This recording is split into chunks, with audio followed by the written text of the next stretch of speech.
Eu sou Daniel Magalhães na área mais uma vez e agora para a gente falar sobre competência. Então, seguindo aqui no nosso curso de Teoria Geral do Processo, a gente vai falar hoje sobre competência, propriamente sobre as regras de competência de processo civil, né?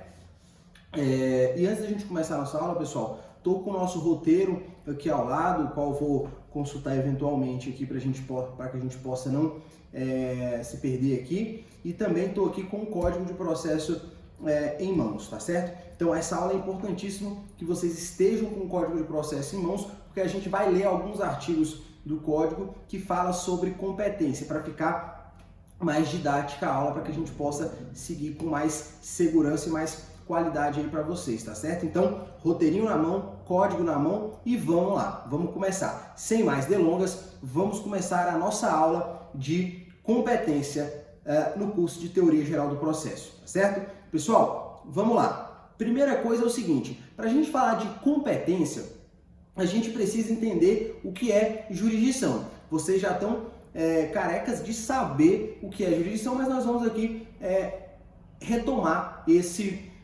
conceito. O que é a jurisdição? A jurisdição é a função estatal de resolver os litígios, de resolver os conflitos, né? Além de ser um poder estatal, é também uma função estatal de resolver os conflitos. Então a jurisdição, além de ser um dos três poderes do Estado, né, juntamente aí com o executivo e o legislativo, é também, na esfera processual falando, uma função do Estado de resolver conflitos. Vocês já aprenderam aí que todos os conflitos aí interpessoais,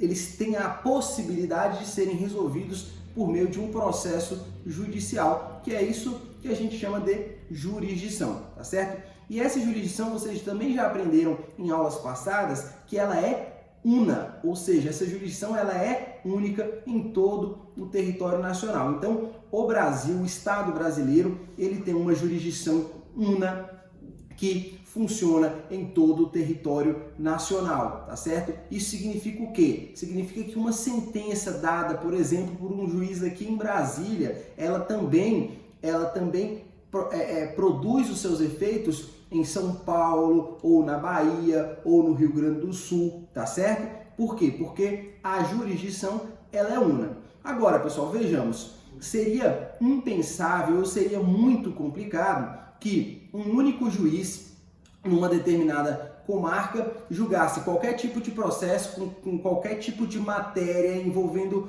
qualquer tipo de pessoa, tá certo? Então, isso faria com que a prestação jurisdicional, ou seja, a entrega dessa prestação jurisdicional fosse muito complexa, muito complicada. Então, o que a nossa legislação fez? Ela repartiu essa jurisdição em competências nos diversos órgãos do Poder Judiciário. Isso não significa, pessoal, que a competência de um determinado juiz ela é limitada de forma a não produzir efeitos nacionalmente. Ela vai produzir efeitos nacionalmente. Essas normas de competência, o que ela faz é apenas repartir, segundo determinados critérios judiciais, a porção dessa competência que vai caber a esse juiz julgar ou a esse órgão jurisdicional julgar, tá certo? E por que eu estou dizendo isso, pessoal? Porque em muitos livros, em muitos manuais de processo civil, a gente vê lá o conceito de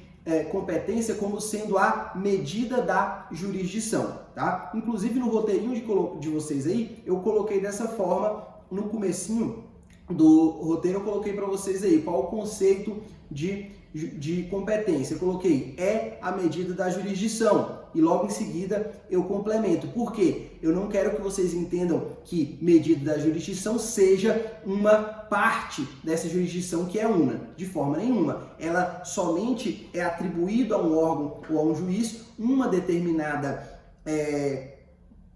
porção dessa jurisdição para que ele julgue, mas ele, enquanto órgão jurisdicional, juiz ou órgão jurisdicional que for julgar, ele tem poder e espraia efeitos em todo o território nacional, tá certo? Por isso eu complemento aí no conceito para vocês. é a distribuição do exercício da jurisdição entre diversos órgãos respeitados alguns critérios. Esse aí é um critério, é um conceito trazido pelos professores Luiz Rodrigues Vamber e Eduardo Talamini no curso avançado de processo civil, tá certo? Então, a competência nada mais é do que essa distribuição do exercício da jurisdição. Então, a jurisdição ela é una, ela é única, e a competência é essa distribuição do exercício. Então, assim, a forma de exercer a jurisdição ela é distribuída nos diversos órgãos e a isso nós denominamos competência, tá certo? Então, passado aí essa parte da conceituação, agora nós vamos falar aqui de uma situação importante, que é os limites da jurisdição nacional. Pessoal, isso aqui é importantíssimo. Por quê? A partir do momento que a gente descobre aqui que a jurisdição é una, que eu vou ter uma distribuição para o exercício dessa jurisdição em diversos órgãos, né, nos diversos órgãos que nós temos no Poder Judiciário brasileiro, seja juiz de primeira instância, tribunais superiores, né, juiz de cada comarca, enfim. Essa distribuição é feita conforme as regras da Constituição, do Código de Processo e de outras leis, tá? E para isso a gente precisa, antes de verificar qual é a competência de cada órgão, a gente precisa verificar qual é a competência da Justiça brasileira para julgar, ou seja, o que a Justiça brasileira pode ou não julgar, tá certo? Que é o que a gente está chamando aqui de limites da jurisdição nacional. E esses limites da jurisdição nacional, eles são dados lá pelo artigo 21, 22 e 23 do Código de Processo Civil. Então, já pega aí, abre o teu Código de Processo Civil, que eu vou abrir o meu aqui, e a gente vai acompanhar esses artigos, tá certo? Primeira coisa, a gente vai ler aqui o artigo 21 e o artigo 22, que trata sobre a competência concorrente, pessoal. Então, quando a gente fala aqui no artigo 21 e 22, a gente vai estar falando de competência concorrente, que é aquela competência em que tanto a Justiça brasileira quanto justiças de outros países poderão julgar essas causas das quais fala o artigo 21 e 22. Então vamos lá. O artigo, pessoal, 21 diz o seguinte: compete à autoridade judiciária brasileira processar e julgar ações em que 1. O réu, qualquer que seja sua nacionalidade, estiver domiciliado no Brasil. 2. No Brasil tiver de ser cumprida a obrigação. 3. O fundamento seja fato ocorrido ou ato praticado no Brasil. Parágrafo único. Para o fim do disposto no inciso 1º, considera-se domiciliada no Brasil a pessoa jurídica estrangeira que nele tiver agência filial ou sucursal. Pessoal, o artigo 21, inciso 1, 2 e 3, então está trazendo para a gente 3 hipóteses em que ações que versem sobre essas situações poderão ser julgadas no Brasil ou em um estado estrangeiro. Ou seja, ações contra réu, qualquer que seja a sua nacionalidade, se ele tiver domicílio no Brasil, pode ser ajuizado aqui. Também podem ser ajuizadas aqui, pessoal, as ações onde o Brasil seja o local do cumprimento da obrigação. E também se o fundamento da ação, ou seja, a causa de pedir dessa ação aí, for fato ou ato ocorrido aqui no Brasil, tá certo? E complementa o artigo 22 ainda a nossa competência concorrente, pessoal. Diz lá o artigo 22. Compete ainda à autoridade judiciária brasileira processar e julgar as ações. 1. De alimentos quando, a linha A, o credor tiver domicílio ou residência no Brasil. A linha B, o réu mantiver vínculo no Brasil, tais como posse ou propriedade de bens, recebimento de renda ou obtenção de benefícios econômicos. Inciso 2. Decorrentes de relações de consumo quando o consumidor tiver domicílio ou residência no Brasil. Inciso 3º, em que as partes expressa ou tacitamente se submetem à jurisdição nacional. Pessoal, então, o artigo 22, que também trata de competência concorrente, ele diz que também compete à autoridade judiciária brasileira julgar as ações de alimento quando o credor, ou seja, o alimentando, tem domicílio ou residência no Brasil, ou quando o réu, ou seja, aquela pessoa que deve pagar os alimentos, mantiver vínculos no Brasil, vínculos tais como posse, propriedade, recebimento de renda ou obtenção de benefícios econômicos, pessoal, tá certo? E o inciso 2 ainda fala que as relações de consumo, se o consumidor for residente no Brasil, essas ações também podem ser julgadas aqui pela nossa autoridade judiciária brasileira. E por fim, no inciso 3º, ele diz que também pode ser julgado aqui no Brasil as ações em que as partes, expressa ou tacitamente, se submetem à jurisdição brasileira. Dou aqui apenas um exemplo para vocês. Pode acontecer de, num contrato internacional, onde eu contrato uma empresa de aluguel de carros lá nos Estados Unidos, eu posso estipular que o foro competente seria o foro do Brasil, o foro de Brasília, o foro de São Paulo, o foro dentro da jurisdição brasileira, tá certo? Aí eu estou expressamente dentro do contrato me submetendo à jurisdição brasileira. Essas ações também podem ser ajuizadas aqui, mesmo que o fato tenha ocorrido lá, o contrato tenha ocorrido lá no estado estrangeiro, tá certo? Pessoal, artigo 21 e 22, então, competência concorrente. Tanto a ação pode tramitar no Brasil, quanto a ação poderá tramitar no estrangeiro, tá bom? Pessoal,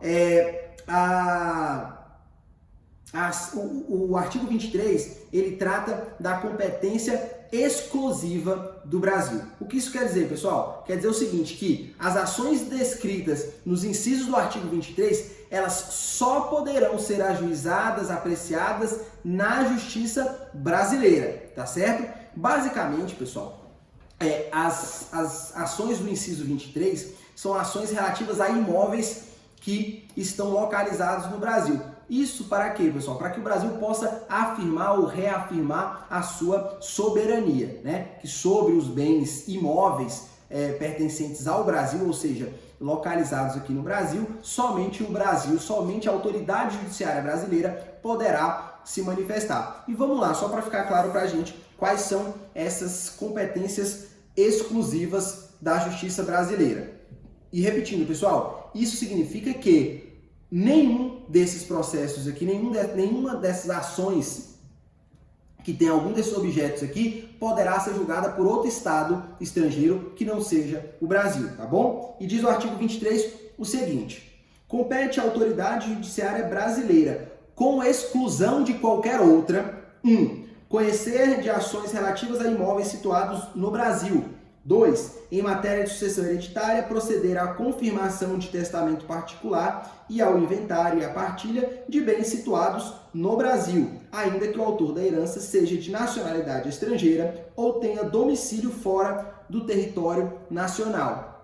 E 3. Em divórcio, separação judicial ou dissolução de união estável, proceder à partilha de bens situados no Brasil, ainda que o titular seja de nacionalidade estrangeira ou tenha domicílio fora do território nacional. Pessoal, então vejam que aqui no artigo 23, que fala da competência exclusiva, o código, o legislador, ele quis que os imóveis pertencentes ao território brasileiro tivessem decisão judicial sobre sua partilha, sobre sua destinação pela justiça brasileira, tá? Ou seja, qualquer ação relativa a bens imóveis situados no Brasil serão processadas aqui.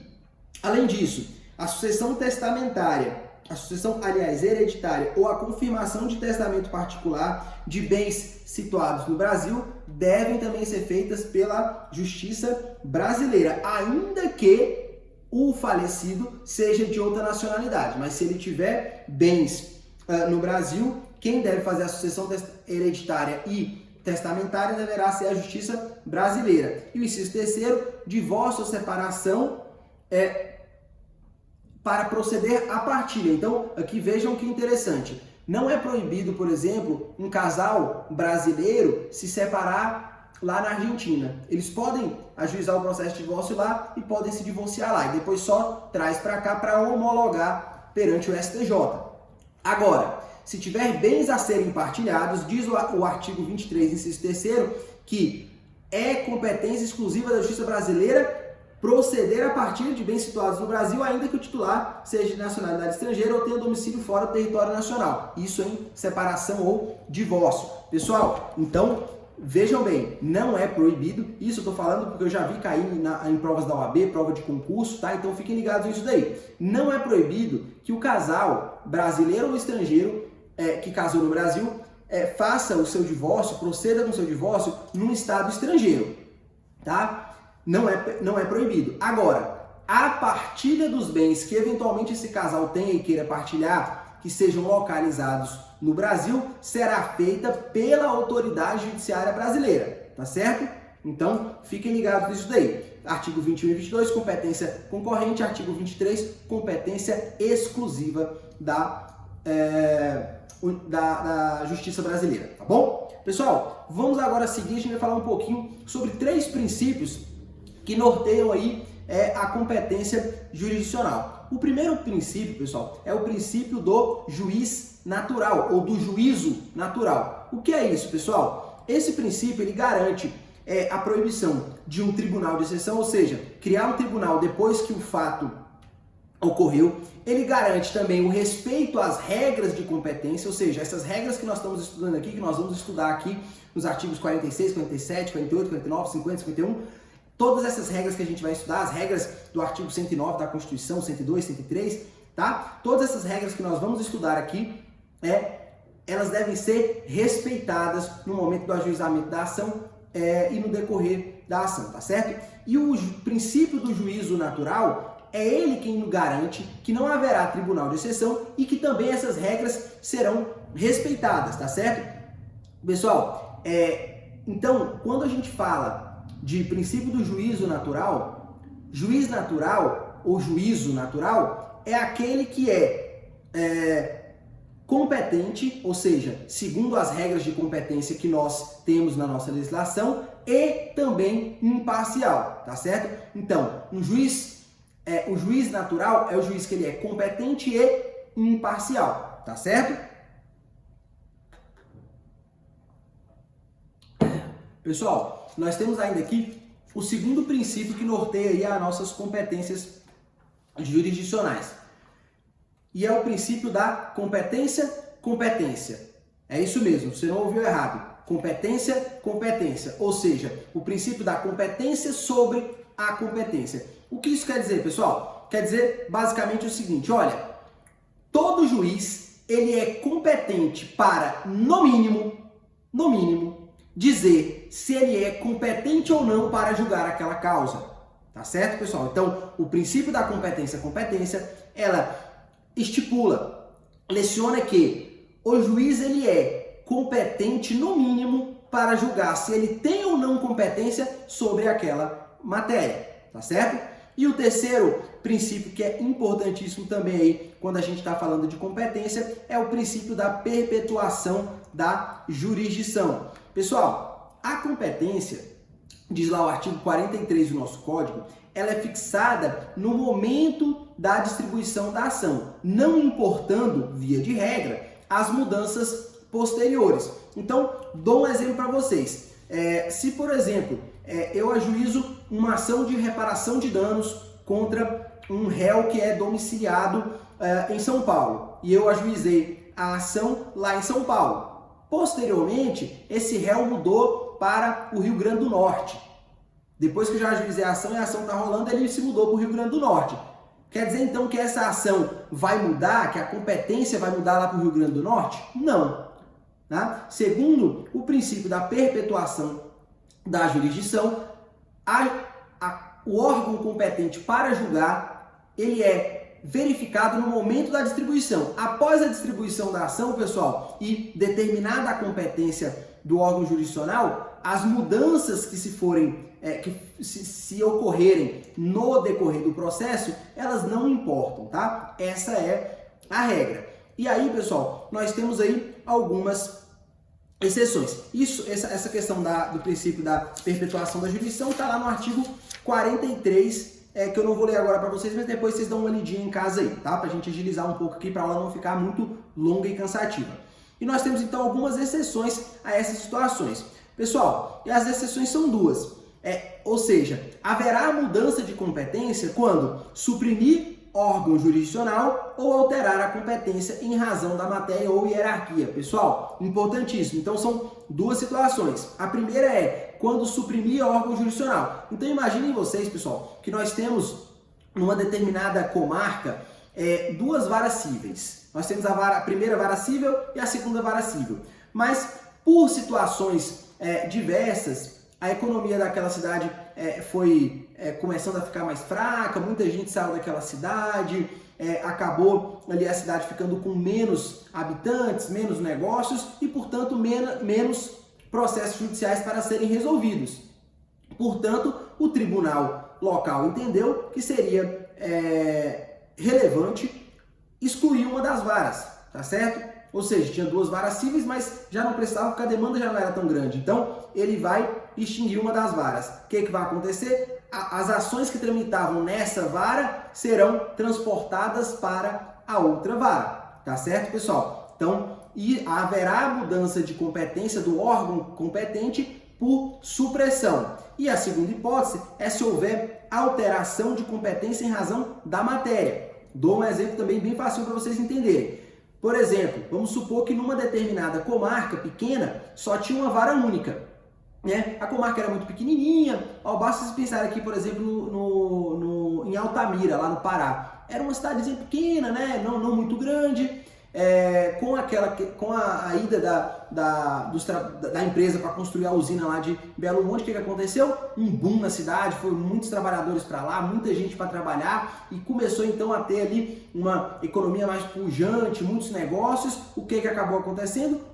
Uma escalada de processos judiciais, onde tinha uma vara única, teve então que ter uma divisão. Então, quando tinha uma vara única, todos os processos iam para essa única vara. Depois o tribunal local entendeu, não, vamos separar, vamos botar uma vara criminal, uma vara civil e uma vara de família. Então, separou em 3 varas. O que vai acontecer, pessoal? Os processos de família da vara única vão sair, vão para a vara de família que foi criada. Os processos cíveis da vara única vão sair e vão para a vara civil que foi criada. Os processos criminais vão sair da vara única e vão para a vara criminal que foi criada, tá certo? Então, vai haver uma mudança, uma modificação na competência em razão de que a competência em relação à matéria, ou seja, a matéria do direito de família, direito civil, direito criminal, foi alterada, né? E se for alterada, você faz então aí a divisão desses processos e a modificação da competência, beleza?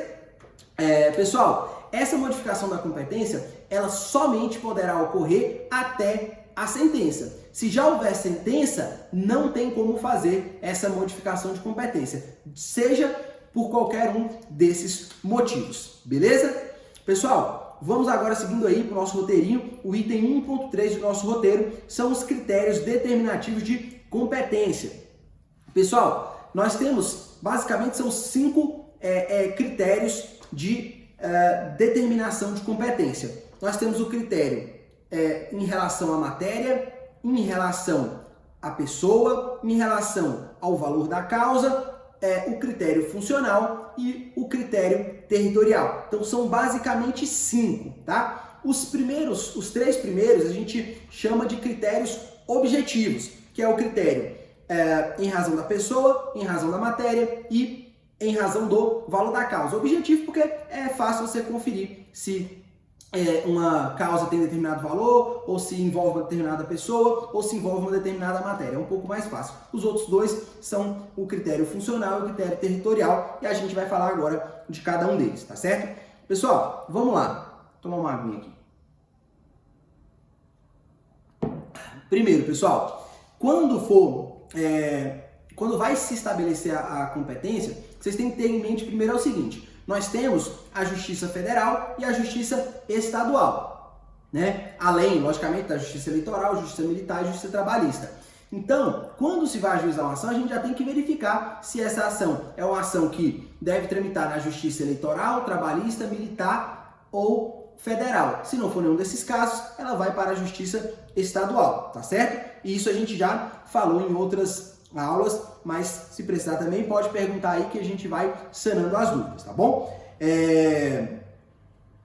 E vamos lá. Então, quando a gente fala do critério de determinação da competência em relação à pessoa, nós estamos falando aqui, pessoal, de que determinadas pessoas dentro do nosso ordenamento jurídico, elas têm um foro especial para elas. E o caso típico é a fazenda pública, né? Então, basta você pensar, fazenda pública estadual ou municipal, se eu ajuizar uma ação contra o Distrito Federal ou se eu ajuizar uma ação contra o município de Paracatu, Minas Gerais, ou seja, estou ajuizando uma ação contra a fazenda pública, o foro competente vai ser a vara de fazenda pública, tá certo? Então, onde eu tenho uma vara de fazenda pública, a vara de fazenda pública é que vai julgar qualquer litígio que envolva a fazenda pública municipal ou a fazenda pública estadual, tá certo? Então, isso é um tipo de competência em razão da pessoa. A vara de fazenda pública vai julgar por quê? Porque tem uma pessoa especial, uma pessoa específica que a legislação entendeu que deveria ser julgada numa vara específica, que é o Estado ou o município, tá certo? E no caso da União, a União vai para a Justiça Federal. Então aqui a gente falando no âmbito da Justiça Estadual, tá bom?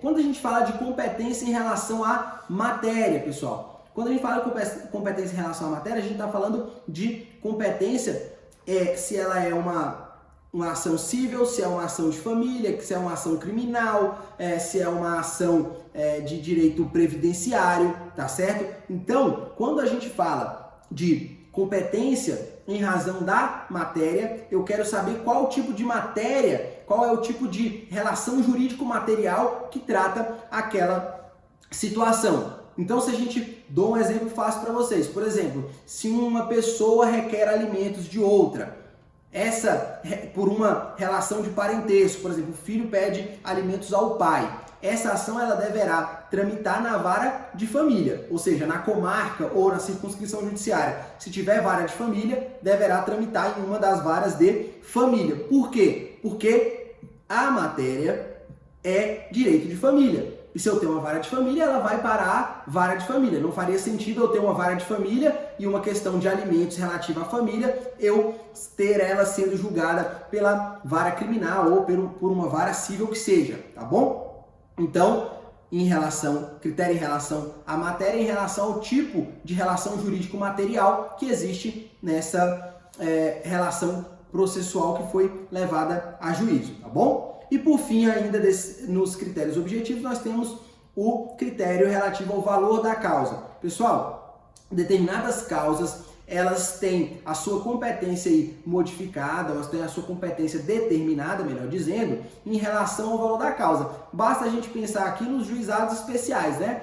Juizados especiais, a Lei 9.099 diz o seguinte, que as causas até 40 salários mínimos de menor complexidade devem ser julgadas pelo juizado especial, tá certo? Então isso é um tipo de competência em relação ao valor da causa, tá bom? Nós podemos pensar ainda, por exemplo, no juizado especial da Fazenda Pública, que são aquelas ações de menor potencial que envolvam o Estado ou o município e que não ultrapassem 60 salários mínimos. Devem ser julgadas aonde? No juizado especial da Fazenda Pública, tá certo? Então, pra vocês ficarem ligados nisso daí. Enfim, falando agora sobre o critério funcional de determinação da competência.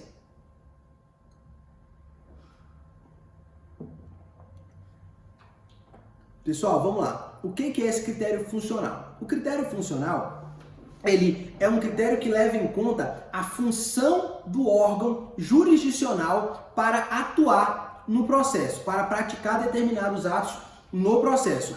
E isso quer dizer o seguinte, pessoal, quando eu tenho critérios de determinação de competência funcionais, quer dizer que o legislador entendeu que determinado órgão, ele é melhor capacitado para exercer aquela função naquele tipo de processo. E aquilo ali quer dizer o que então? Quer dizer que aquele tipo de processo deve ser julgado naquela vara específica, tá certo? E eu dou um exemplo para vocês aqui muito claro, né? Que eu coloquei no roteiro de vocês.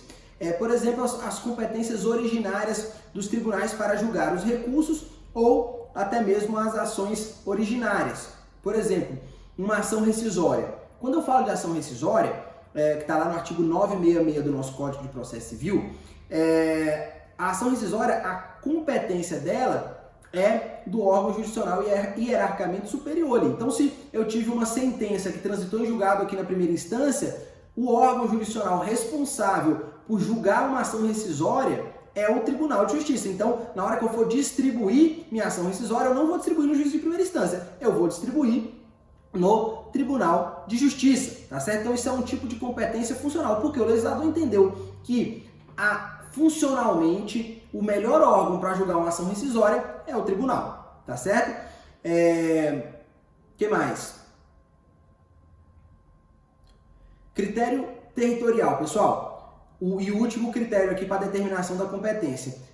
Pessoal, o critério territorial, ele é aquela regrinha que determina em qual território a ação será julgada, em qual território a ação tramitará, tá certo? E essa competência territorial, ela é uma competência residual. Eu tenho que olhar todas as demais e depois eu olho essa competência territorial. Já já eu vou explicar para vocês uma forma da gente conseguir identificar a competência de um determinado caso concreto, para vocês entenderem como é que funciona. Primeiro a gente vai ver um pouquinho as regras de competência dos artigos 46 a 53 e depois eu vou ensinar para vocês aí uma metodologia de definição da competência, tá bom? Então vamos lá, pessoal. O que é esse critério territorial, então? O critério territorial ele é um critério residual, ou seja, depois de analisar os outros, eu analiso o critério territorial, que vai me dizer se essa ação, por exemplo, vai ser ajuizada em Taguatinga, em Brasília, em Ceilândia, ou se vai ser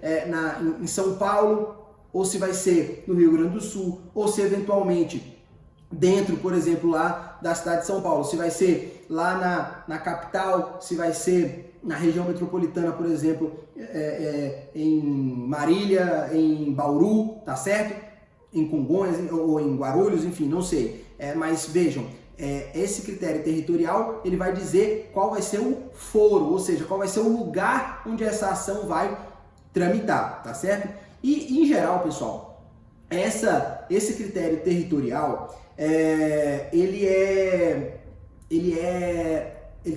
uma competência relativa, ou seja, se eventualmente as regras de competência territorial dizem que essa ação deveria ser ajuizada aqui em Brasília e eventualmente eu ajuizo essa ação em Goiânia, tá? Se o réu não falar nada, vai haver a prorrogação da competência e aí o processo seguirá normalmente, tá certo, pessoal? Que mais? Vamos lá, pessoal, vamos falar um pouquinho agora sobre as regras de competência a partir do artigo 46 do nosso Código de Processo Civil. Pessoal, o artigo 46, ele traz ali então as regras do foro geral. E eu vou ler aqui para vocês. Vejam bem, o artigo 46 diz o seguinte: a ação fundada em direito pessoal ou em direito real sobre bens móveis será proposta em regra no foro de domicílio do réu. Pessoal, então que a gente já vê uma regra geral para as ações cíveis. Ou seja, a ação que verse sobre direito pessoal ou direito real sobre bens móveis, o foro competente, territorialmente falando, é o foro de domicílio do réu. Está lá no artigo 46, tá bom? O parágrafo 1º ainda diz o seguinte, olha: tendo mais de um domicílio, o réu será demandado no foro de qualquer um deles. Ou seja, se o réu tiver 2, 3, 4, 10 domicílios, o autor escolhe em qual deles ele quer demandar. Parágrafo 2º diz ainda: sendo incerto ou desconhecido o domicílio do réu, ele poderá ser demandado onde for encontrado ou no foro de domicílio do autor. Então, se você, autor, não sabe qual o domicílio do réu, você pode ajuizar a ação aonde ele puder ser encontrado, por exemplo, um local de trabalho, alguma coisa nesse sentido, ou ainda no domicílio do próprio autor. E parágrafo 3º diz o seguinte: quando o réu não tiver domicílio ou residência no Brasil, a ação será proposta no foro de domicílio do autor. E se este também residir fora do Brasil, a ação será proposta em qualquer foro. Pessoal, o que significa isso? Significa que se o réu for residente domiciliado fora do Brasil, eu posso ajuizar a ação no foro de domicílio do autor. Agora, se os dois forem residentes domiciliados fora do Brasil, eu posso ajuizar a ação em qualquer um dos foros, tá bom? Isso é o que diz aí as regras do artigo 46 sobre o foro em geral. E o parágrafo 4º ainda, pessoal, diz que havendo 2 ou mais réus, o autor poderá escolher em qual dos foros ele ajuizará a ação. Então vamos supor que eu tenho dois réus, um morando aqui em Brasília, outro morando em São Paulo. O autor poderá ajuizar a ação tanto em Brasília quanto em São Paulo. Facinho, né, pessoal? Molinho aí. Vamos lá, pessoal. O artigo 46, como eu falei para vocês, é o foro em geral. A partir do artigo 47, do 47 ao 53, são situações específicas que o legislador trouxe para dizer qual é o foro competente para cada uma dessas situações, tá? O artigo 47 vai falar sobre o foro da situação da coisa, e aqui a gente está falando aqui de bens imóveis. Então, quando a gente trata de bens imóveis, o foro competente em geral é o foro da situação da coisa. Então, se eu estou discutindo propriedade de um bem imóvel que está aqui em Brasília, o foro competente é o de Brasília. Se eu estou discutindo a propriedade, o direito de vizinhança, de servidão de um imóvel que está lá em Goiânia, o foro competente é o de Goiânia, tá certo? E aí, pessoal, eu não vou ler todos os artigos aqui, do 47 ao 53, porque senão ficaria muito longa a aula. Mas vocês pausem o vídeo aí, dá uma lidinha que vale a pena vocês darem uma lida para ir acompanhando aqui. Eu vou fazer só alguns insights aqui para vocês desses artigos, tá bom? Então, o 47 vai dizer sobre os bens imóveis, né? Então, os bens imóveis em geral, o foro competente será o foro da situação do imóvel. O artigo 48, pessoal, fala do foro do domicílio do autor da herança. Então, diz o seguinte, que será competente para as ações relativas à herança, o foro do domicílio do autor da herança, ou seja, do falecido. Vou ler aqui para vocês, ó, diz o artigo 48. O foro de domicílio do autor da herança no Brasil é o competente para o inventário, partilha, arrecadação, cumprimento de disposições de última vontade, impugnação e anulação de partilha extrajudicial e para todas as ações em que o espólio for réu, ainda que o óbito tenha ocorrido no estrangeiro. Pessoal, então as ações que eventualmente sejam ajuizadas contra o espólio ou que sejam ajuizadas do espólio contra alguém serão, em regra, ajuizadas no foro de domicílio do autor da herança, ou seja, no último local de domicílio do falecido, tá bom?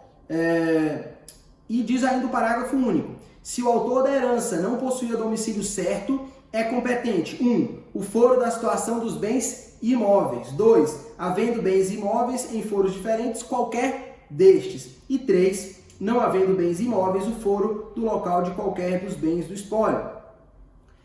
Pessoal, essa hipótese do parágrafo único é apenas e tão somente para quando o autor da herança, para quando o falecido não tinha domicílio certo. Aí a gente vai utilizar as regrinhas ali do parágrafo único. Se ele tiver domicílio certo, a ação deverá ocorrer no local do seu último domicílio, tá bom? O artigo 50, pessoal, vai falar ainda sobre as ações em que o ausente for réu. Lembre que eu acho que eu gravei aqui já alguma aula sobre arrecadação de bens dos ausentes, né? Depois vocês olhem aí no canal que deve ter aí essa aula. Vejam só, pessoal, quando, diz o artigo 49, a ação em que o ausente for réu será proposta no foro do seu último domicílio, também competente para arrecadação, inventário, partilha e cumprimento de disposições testamentárias. Então, pessoal, só para relembrar aqui, quem é o ausente? O ausente é aquela pessoa que desaparece do seu domicílio sem deixar procurador ou notícias e não volta, tá certo? Então, essa pessoa que a gente chama de ausente, as ações que forem intentadas contra o ausente deverão ser intentadas no seu domicílio, tá certo? Inclusive as ações de arrecadação dos bens do ausente, que é um procedimento especial que eu já falei aqui no canal, é também proposta no foro do último domicílio do ausente, tá bom? O artigo 50, pessoal, vai falar que é competente para a ação em que o incapaz for réu o foro de domicílio do seu representante ou assistente. Ou seja, pessoal, se quiser ajuizar uma ação contra alguém que seja incapaz, tá certo? Seja absolutamente ou relativamente incapaz, tanto faz, a ação deverá ser ajuizada no foro de domicílio não do incapaz, mas no foro de domicílio do seu representante, tá certo? Pessoal, isso é importante, eu já vi cair em prova de concurso, na prova da OAB, não me lembro agora, uma questão exatamente assim, dizendo que a ação dava o caso concreto de uma pessoa incapaz que estava sendo ré de uma ação e perguntava se o foro competente deveria ser o foro do incapaz. Não, pessoal, tá certo? O foro competente é o foro do representante ou assistente do incapaz, tá certo? Fiquem de olho nisso daí, tá bom? Pessoal, o artigo 51 e 52, ele vai falar sobre o foro de domicílio do réu, quando a União, Estados ou municípios forem autores da ação, tá certo? E os dois são bem parecidos e dizem basicamente o seguinte: é competente o foro de domicílio do réu para as causas em que seja autora a União. E o 52 vai dizer: é competente o foro de domicílio do réu para as causas em que seja autor Estado ou o Distrito Federal. Pessoal, ou seja, qual é a lógica aqui? A lógica é o seguinte: se for a Fazenda Pública que vai ajuizar uma ação contra alguém, tá certo? Essa ação deverá ser ajuizada no foro do domicílio dessa pessoa. Por quê? Porque presume-se que a Fazenda Pública tem mais meios para poder ajuizar a ação e se defender, tá certo? E o contrário também é verdadeiro, né? O contrário também é verdadeiro. E quer dizer o seguinte: se eu, pessoa física, for autor de uma ação contra a União, o Estado ou o município, eu posso ajuizar a ação no meu domicílio, no domicílio do autor. Por quê? Porque presume-se que eu tenho menos recursos do que a União, o Estado ou o município para se defender. E é exatamente isso que está aqui no parágrafo único de cada um dos dois artigos. O parágrafo único do 51 vai dizer o seguinte: olha, se a União for a demandada, ou seja, se a União for a ré da ação, a ação poderá ser proposta no foro de domicílio do autor, no da ocorrência do ato ou do fato que originou a demanda, ou da situação da coisa, ou no Distrito Federal, tá? E o parágrafo único do 52 vai dizer basicamente a mesma coisa, só que reportando ao Estado e ao Distrito Federal. E ele diz: se o Estado ou o DF for o demandado, a ação poderá ser proposta no foro de domicílio do autor, de ocorrência do ato ou do fato que originou a demanda, no da situação da coisa, ou no da capital do respectivo ente federado. Pessoal, quer dizer o seguinte, que o autor poderá ajuizar a ação contra a União no seu domicílio, no domicílio da União, que no caso aqui é o Distrito Federal, poderá também ajuizar a ação no local onde ocorreu o ato ou fato onde deva ser cumprida a obrigação. Se for contra o Estado e o Distrito Federal, a mesma coisa. Eu posso ajuizar a ação no domicílio do autor, ou posso ajuizar a ação no local da ocorrência do fato ou do ato, ou ainda na capital do Estado. No Distrito Federal seria no próprio Distrito Federal, mas, por exemplo, se fosse no Rio Grande do Sul, eu poderia ajuizar essa ação em Porto Alegre. Se fosse no Rio Grande do Norte, eu poderia ajuizar essa ação em Natal, tá certo? E assim por diante.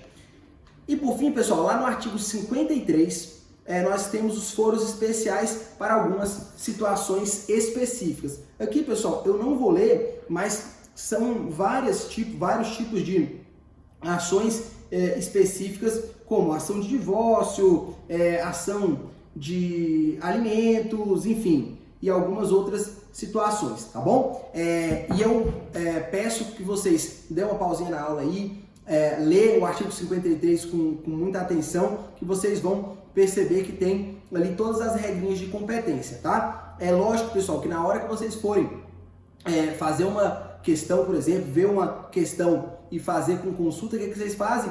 Olhem o código, tá certo? Na prática de vocês também, vai ajuizar uma ação, olhe o código, verifica as regrinhas de competência, que é importantíssimo, tá certo, pessoal? Pessoal, vamos lá. Agora eu vou falar um pouquinho sobre uma metodologia para a definição de competência. Pessoal, então eu falei, só recapitulando um pouquinho aqui, eu falei que nós temos 5 critérios para a definição da competência. Eu tenho o critério em relação à matéria, em relação à pessoa, em relação ao valor da causa, em relação ao critério funcional e o critério territorial. São 5 critérios, tá certo? São os 3 critérios que são os critérios objetivos e eu tenho o critério funcional e o critério territorial, tá bom? E em todos os processos, em todos os casos concretos, eu tenho que analisar sempre esses 5 critérios. Os critérios objetivos, o critério funcional e o critério territorial, sempre, tá certo, pessoal? Eu coloquei um exemplo para vocês aí, vamos destrinchar esse exemplo aqui para vocês verem o tanto que é facinho aí, ó. O exemplo é o seguinte: um alimentando possui domicílio na cidade de Salvador, na Bahia. Assim, a ação de alimentos deverá ser proposta perante uma das varas de família da comarca de Salvador, na Bahia. Vamos lá, esse simples exemplo traz para a gente aí o critério territorial, o critério objetivo e o critério funcional. Critério territorial, onde é que essa ação deverá ser ajuizada?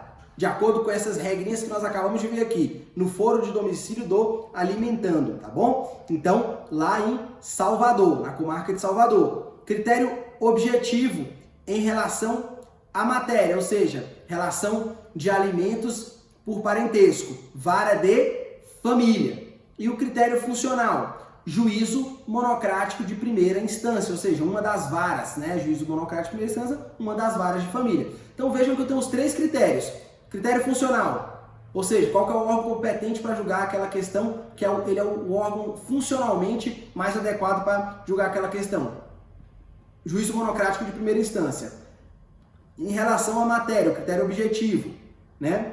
É uma relação de direito de família, então vai para uma das varas de família. E o critério territorial, Salvador, na Bahia, porque o alimentando mora lá em Salvador, na Bahia, e diz o Código de Processo Civil que o foro de domicílio do alimentando é o competente para julgar as ações de alimentos, tá bom? Então, vejam, pessoal, que é sempre muito tranquilo você definir a competência. Na maioria dos casos, né? Tem casos que tem sempre uma nebulosidade aí, mas 90% dos casos você vai conseguir definir a competência apenas analisando esses critérios, os critérios objetivos, o critério funcional e o critério territorial, tá certo? Pessoal, agora a gente vai falar um pouquinho sobre a competência absoluta e relativa e, logicamente, já falar sobre a incompetência, ou seja, sobre a falta de competência de algum órgão jurisdicional.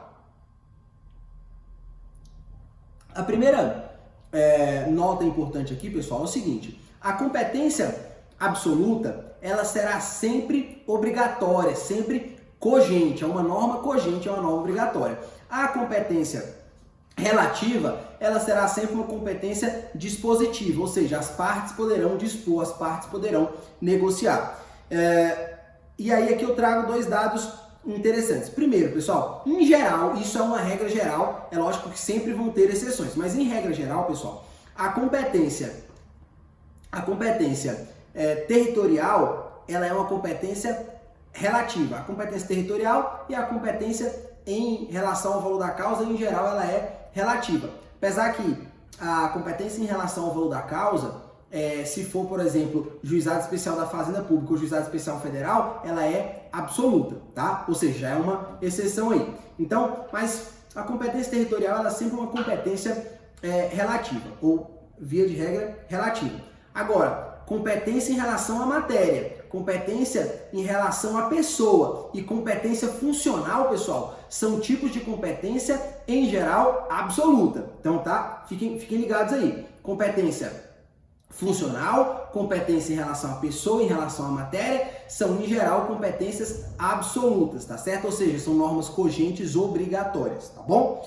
E vamos lá, pessoal. A gente precisa, então, entender o seguinte: o que é competência absoluta e o que é competência relativa. Já disse para você aqui que, na regra geral, competência relativa é a competência territorial. Competência absoluta é a competência em relação ao critério funcional, em relação à pessoa, em relação à matéria.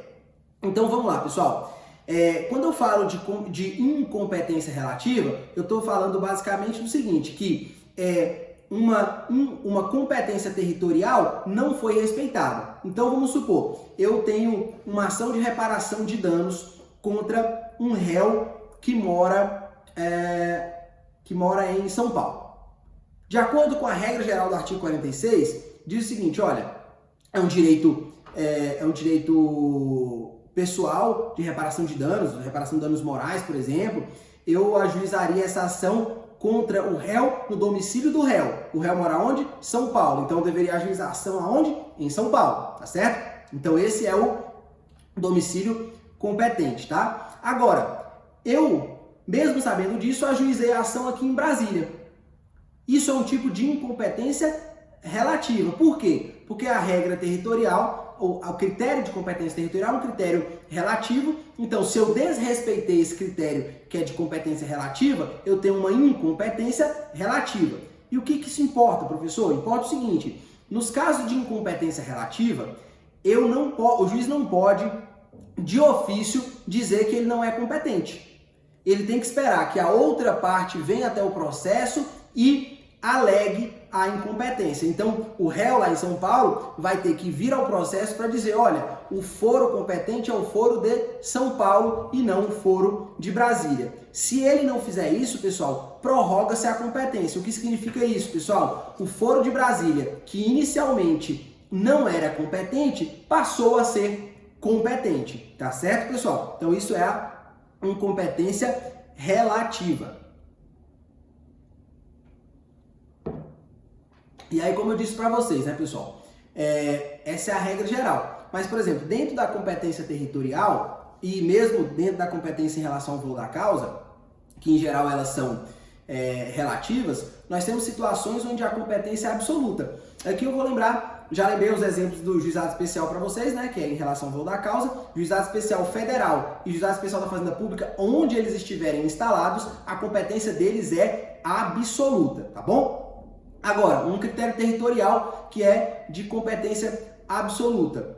Artigo 80 do Estatuto do Idoso. Pessoal, artigo 80 do Estatuto do Idoso vai dizer o seguinte, que as ações em que o idoso for réu devem ser ajuizadas no seu domicílio, necessariamente. Por quê, pessoal? Porque presume-se que o idoso ele tem mais dificuldade para poder se defender, seja uma dificuldade física mesmo, né? Então, para prestigiar a facilidade e o acesso à justiça, o foro competente é o foro do idoso. E essa é uma regra de competência absoluta, tá? E por que eu digo que ela é absoluta? Porque o Estatuto do Idoso, lá no artigo 80, diz que é uma competência absoluta, tá certo? Então, se ela não for respeitada, o juiz poderá, de ofício, declinar a competência e mandar para o juízo competente, tá certo? O idoso não precisaria nem falar nada, tá? Então, só para vocês entenderem aqui que há exceções aí. E, pessoal, como eu falei para vocês, a incompetência absoluta, ela está relacionada à competência em relação à matéria, à competência em relação à pessoa e à competência em relação ao critério funcional, tá bom? Isso quer dizer o quê, pessoal? Se eu desrespeitar um desses três critérios, o juiz poderá, de ofício, reconhecer a incompetência e mandar o processo para o juízo competente, tá certo? E isso poderá ser feito de ofício pelo juiz, né, o que não é possível na incompetência relativa. E, além disso, as partes na incompetência absoluta podem alegar a qualquer momento e em qualquer grau de jurisdição. Então, vamos supor aqui que eu tinha uma ação de alimentos que deveria ser ajuizada numa vara de família, mas eu ajuizei ela numa vara civil. O juiz da vara civil, quando receber a minha petição, ele já pode, de imediato, sem mandar citar o réu, sem nada, ele pode já imediatamente reconhecer a incompetência, ou seja, ele declina da competência e diz, olha, eu não sou competente, e remete para a vara de família competente, tá certo? Então, isso é muito importante. Se fosse no critério territorial, o juiz não poderia fazer isso de ofício, tá certo? Pessoal, e aí no roteirinho de vocês, eu fiz um quadrinho comparativo para ficar bem didático, para vocês entenderem a diferença entre a incompetência absoluta e a incompetência relativa. E a gente vai ler aqui, vou ler para vocês aí, vocês acompanham aí. A incompetência absoluta, ela visa aí um interesse público, ou seja, visa resguardar a melhor prestação jurisdicional, tá certo? Já a incompetência relativa, ela é meramente um interesse privado, ou seja, a pessoa, ela poderia ser demandada no seu domicílio, mas foi demandada em outro domicílio. Mas isso não vai fazer com que a prestação jurisdicional seja pior, porque a vara civil aqui em Brasília, no exemplo anterior que eu dei, é tão competente quanto a vara civil lá de São Paulo, tá? Só para vocês entenderem.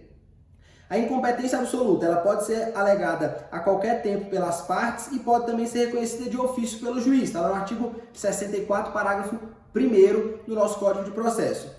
A incompetência relativa, por outro lado, ela só pode ser alegada pelo réu no prazo de defesa e não pode ser conhecida de ofício. Súmula 33 do STJ e artigo 337, parágrafo 5º do nosso Código. Pessoal, isso é muito importante. E aqui, pessoal, só para que vocês saibam o seguinte, tanto a incompetência absoluta quanto a incompetência relativa, ela deve ser alegada no primeiro momento em que você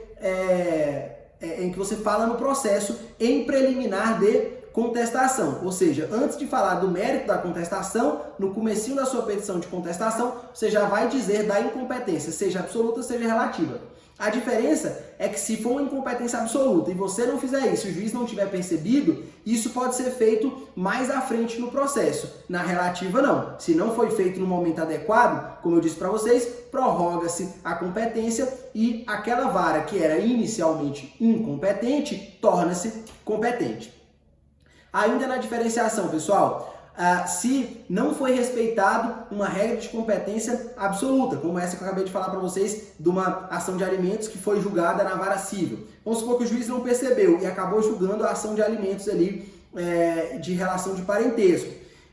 O juiz que julgou aquela sentença que adveio dessa incompetência absoluta, ela mesmo depois de proferida a sentença, ela poderá ser rescindida por uma ação rescisória, tá certo? Com prazo aí de 2 anos para fazer isso, tá bom?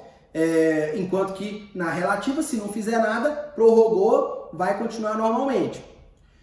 Os atos, quando a incompetência é uma incompetência absoluta, os atos decisórios são nulos. Na incompetência relativa, os atos decisórios não são nulos. Se eventualmente houve algum ato decisório ali no decorrer do processo antes de reconhecida a incompetência, eles são válidos, tá? Agora, se for na incompetência absoluta, esses atos decisórios são nulos.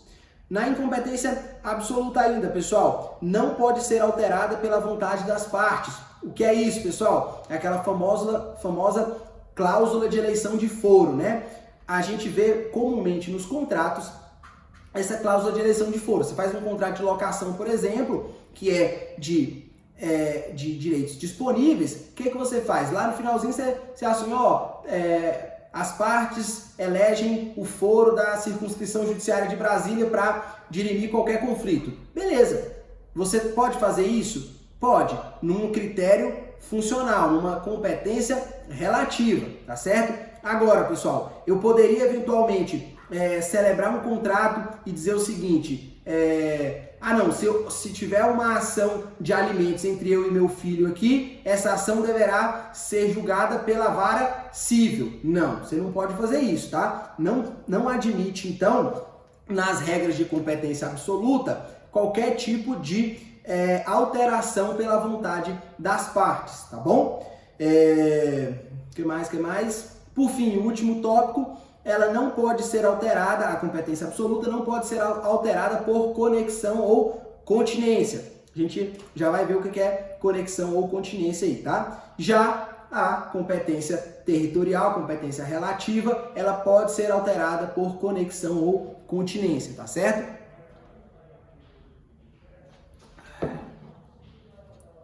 Pessoal, já caminhando aqui para o fim da nossa aula, sei que está um pouco longa, mas vamos lá. A gente vai falar um pouquinho agora sobre a modificação de competência. Pessoal, quando a gente... Lembra que eu falei para vocês que a competência ela é definida no momento em que a ação ela é distribuída. As mudanças posteriores não têm relevância para o processo, a não ser naquelas hipóteses que eu falei para vocês, né? Supressão de órgão jurisdicional ou a competência em relação a critérios de direito de material, tá? A competência material, como por exemplo aquela hipótese que eu falei para vocês de uma vara única que se transforma numa vara civil, de família e criminal. Então, em relação à matéria, eu vou mudar a competência, tá bom? Então vamos lá, pessoal. O artigo 62 do nosso código vai dizer o seguinte: a competência determinada em razão da matéria, da pessoa ou da função é inderrogável por convenção das partes, que é o que eu acabei de falar para vocês, ou seja, as ações que a competência que ela é determinada em razão desses critérios de competência absoluta, ou seja, o critério do direito, o critério material em relação à matéria, em relação à pessoa e funcional, ela é inderrogável. O que é que isso quer dizer, pessoal? Quer dizer que ela não pode ser modificada pelas partes por vontade própria e nem pode ser modificada por conexão ou continência, tá bom? Aí você fala, professor, o que diabo é conexão ou continência? Vamos falar agora. Conexão.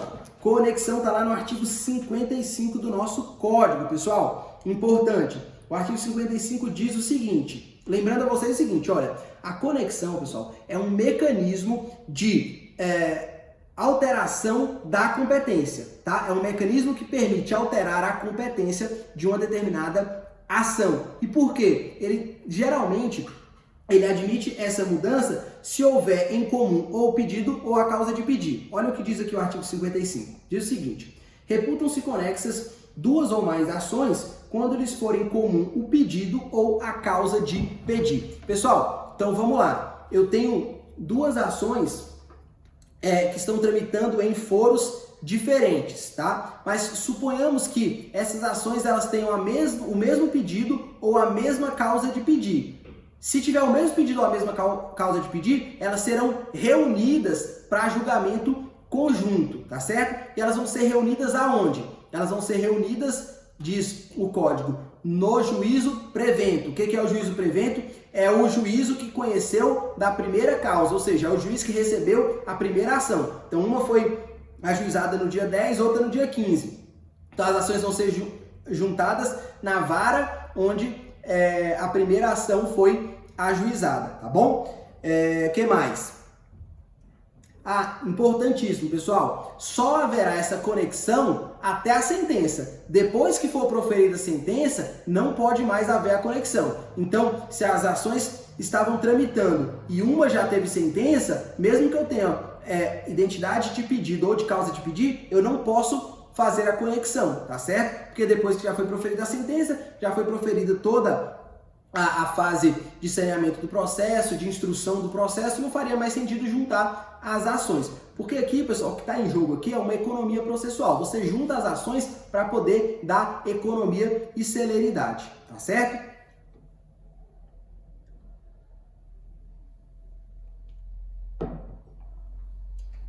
E outra coisa, pessoal, a conexão ela pode ser determinada de ofício pelo juiz. Então, se o juiz percebeu que essa ação é conexa a essa outra, ou seja, tem um pedido igual ou uma causa de pedir igual, ele pode de imediato determinar a competência de ofício. Para que isso, pessoal? Para que uma ação não tenha uma sentença diferente da outra, ou, tá certo? Uma sentença que vá contra a uma outra sentença. Então você reúne para não ter essa possível divergência, tá bom? E aí eu coloquei para vocês dois exemplos aí, mas vou ler apenas um aqui. Vários herdeiros em ações distintas pleiteiam a nulidade de um testamento. Pessoal, sabe-se que qualquer um dos herdeiros sozinho é legitimado para contestar um testamento que o falecido tenha deixado. Então vamos supor que o falecido deixou 5 herdeiros. 3 deles vão e ajuizam ações individuais para cancelar ou para discutir um testamento que o falecido deixou. Então, um vai para a primeira vara civil, outro para a segunda vara civil, outro para a terceira vara civil. Pessoal, o que pode fazer? Essas ações podem ser todas reunidas numa única vara para um julgamento conjunto, ou seja, elas serão aí todas tramitadas em conjunto para um julgamento em conjunto, em que pese as partes sejam diferentes, pode ser até que o pedido seja diferente, mas como tem uma conexão da causa de pedir, elas serão reunidas para um julgamento conjunto, tá bom, pessoal? Continência, pessoal, artigo 56. Pessoal, continência é mais um mecanismo processual que admite a modificação de competência. E a continência, pessoal, diz lá o artigo 56 que dá-se a continência entre 2 ou mais ações quando houver identidade quanto às partes e à causa de pedir, mas o pedido de uma, por ser mais amplo, abrange os da demais. Pessoal, olha só, o que é então a ação continente? Ou seja, quando haverá continência? A continência, pessoal, é o seguinte, a identidade de partes, a identidade da causa de pedir, mas o pedido, um pedido de uma ação é maior do que o pedido da outra. Vamos pensar no exemplo aqui. Eu tenho as mesmas partes e a mesma causa de pedir. A causa de pedir, vamos supor que é uma batida de carro. Aí numa batida de carro, o cara só ajuizou uma ação pedindo apenas a declaração da dívida. Ele não está cobrando a dívida. Pode ajuizar somente uma ação somente para declarar a dívida? Pode. Declara-se a dívida, beleza. Agora, ele ajuizou depois uma outra ação pedindo a condenação. O pedido da condenação, pessoal, é um pedido mais amplo do que o da declaração da dívida. Por quê? Porque para você condenar alguém a pagar algo, necessariamente o juiz tem que declarar que aquela pessoa deve. Ou seja, o pedido da segunda ação ela é mais amplo do que o da segunda ação. E aí, pessoal, se isso eventualmente ocorrer, essa segunda ação, que tem um pedido mais amplo, vai se unir à primeira ação e elas serão julgadas em conjunto, tá certo, pessoal? Então isso é a continência. Pessoal, por fim, eu já falei para vocês aí sobre a prorrogação de competência e não confunda. Nós vamos falar agora aí sobre a eleição de foro, que a gente chama também de derrogação, tá? Pessoal, essa eleição de foro, pessoal, ela sempre vai ocorrer quando duas ou mais pessoas celebrarem um negócio jurídico, um contrato e estipularem que se dali advier alguma situação conflitante, será julgado num determinado local específico, tá certo? É o que eu acabei de falar, linhas atrás para vocês. É aquela cláusulazinha que geralmente tem no final dos contratos que diz elegem as partes o foro da circunscrição judiciária de Taguatinga para sanar qualquer problema oriundo desse processo, dirimir qualquer dúvida, tá bom? Isso é a cláusula de eleição de foro.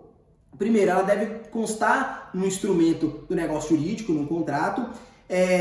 Essa cláusula, ela obriga os herdeiros e sucessores, ou seja, mesmo que o herdeiro ou sucessor do falecido não tenha assinado o contrato, se tinha um contrato e dali advier uma dúvida, essa cláusula de eleição de foro ainda valerá. E mais importante, muito importante mesmo, pessoal, o juiz pode reconhecer de ofício a abusividade da cláusula de eleição de foro. Isso é muito importante nas ações de consumo, tá, pessoal? Por quê? Muitas vezes pode acontecer, por exemplo, que você contrate aí na sua casa a internet da Vivo. A Vivo, a empresa Vivo, ela é sediada em São Paulo, né? Ela tem filiais em todo o Brasil, mas ela é sediada em São Paulo. Vamos supor que ela coloque no contrato uma cláusula de eleição de foro que, se você quiser discutir qualquer situação relativa a esse contrato, você deve ajuizar a ação em São Paulo. E você assina porque o contrato é de adesão, você não tem como fazer modificações no contrato. Essa cláusula, ela pode ser reconhecida que é abusiva de imediato e de ofício pelo juiz, tá certo?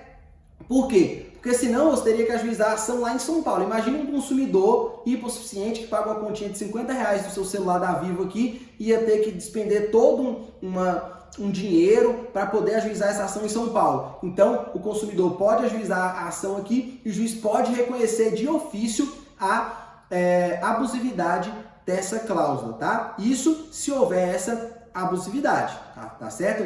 Tô dando exemplo de abusividade aí na relação de consumo, que é muito comum, tá bom? Por fim, pessoal, como eu já falei para vocês, mas só relembrando, a arguição de incompetência, ela deverá ser feita sempre em preliminar de contestação, seja de incompetência absoluta, seja de incompetência relativa, sempre deverá ser feita na preliminar de contestação. Agora, a incompetência absoluta, se não for feita na preliminar de contestação, ela pode ser feita por uma petição intermediária no meio do processo, em qualquer grau de jurisdição, tá certo? Agora, pessoal, se o réu já sabia da incompetência absoluta, não alegou a incompetência absoluta na primeira oportunidade que tinha que falar no processo, ele pode ter que pagar as custas processuais pelo tempo que esse processo tramitou sem necessidade, tá bom? Mas isso não significa que ele não possa alegar a incompetência. Pelo contrário, ele pode e deve alegar a incompetência absoluta. Lembrem isso, viu, pessoal? Muito, muito importante aí essa diferença entre incompetência absoluta e incompetência relativa, tá bom? Pessoal, sei que a aula ficou um pouco longa, mas já falamos muito sobre competência aqui. Leiam os artigos, tá? O artigo 21, 22, 23, o artigo 46 ao 53, tá? Do nosso Código de Processo Civil, que tudo isso vai clarear a cabeça de vocês, tá? Espero que tenham gostado da aula. Sei que eu falei um pouquinho rápido aqui, mas foi pra gente terminar o conteúdo. E eu fico à disposição de vocês para sanar qualquer dúvida, tá? Mandem aí as dúvidas que vocês tiverem, que a gente vai ajudando vocês aí, tá bom? E não se esqueça, inscrevam-se aí no canal e dá aí o like também, viu?